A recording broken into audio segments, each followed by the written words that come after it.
5 star சிக்கன்மா. இப்போ நீ தானே மோமோஸ் கேட்க ஆசைப்பட்ட.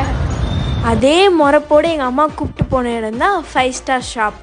அப்போ நம்ம வார்த்தைக்கு இவ்வளோ மரியாதை இருக்கா, இல்லை எங்கள் அம்மா முறைப்புக்கு பின்னாடி ஏதோ ரகசியங்கள் ஒளிஞ்சிருக்கா?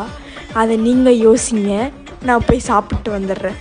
பொங்கல் ஷாப்பிங் தாங்க. நாளைக்கு பொங்கல் வைக்க போகிறோம் இல்லையா, அதுக்காக தான் அலீஸ் வந்திருந்தோம். ஸோ இங்கே வந்து எல்லா திங்ஸையும் வாங்கிட்டு நான் கூட்டிகிட்டு போன இடம் தான். அவள் கேட்ட அதே கடையில் தான் உட்காந்துருக்கேன். என்ன தான் இருந்தாலும் பார்த்தீங்கன்னா அவங்க கேட்டாச்சு, என்ன பண்ணுறது, அப்புறம் மூஞ்சி தூக்கி வச்சுட்டு இருந்தாங்கன்னா அது நல்லா இருக்காது. ஸோ நம்ம குழந்தைங்க சந்தோஷம் தான், நம்மளும் சந்தோஷமாக நினச்சிக்கிட்டு நானும் அப்படியே வந்து சாப்பிட ஆரம்பிச்சிட்டேன். ஃபஸ்ட்டு பார்த்திங்கன்னா நம்ம வந்து என்னென்ன ஆர்டர் பண்ணோன்னா, பர்கர். என்னப்பா ஆர்டர் பண்ணேன்? Chicken finger fry, chicken burger, chicken wings, chicken popcorn. இதிலே ஊறி போனவங்களுக்கு மட்டும்தான் இதோட பேரெல்லாம் வாயில் நுழையின்ற மாதிரி தான் சொல்லிகிட்டு இருக்கா. ஸோ எனக்கு ஒன்று ஆசைப்பட்டு வாங்கினேன், அதையும் கையில் தூக்கிக்கிட்டா. அதே தான் நீங்களும் பார்த்துட்ருக்கீங்க.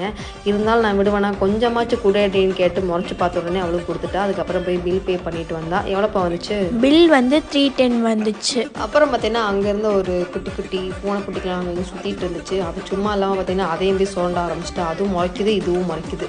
அதுக்கப்புறம் பார்த்தீங்கன்னா நான் வண்டி எடுத்து ஓட்டுறமான்ட்டு அவள் பாட்டுக்கு போயிட்டா. அடி பாவி நில்லு, நானும் வரேன்னு நானும் பின்னாடியே போயிட்டேன். அப்புறம் என்னங்க, எல்லாத்தையும் முடிச்சுட்டு நாங்கள் நேராக டெய்லர் ஷாப் வந்துட்டோம். நாளைக்கு வந்துட்டு பொங்கல். அதனால்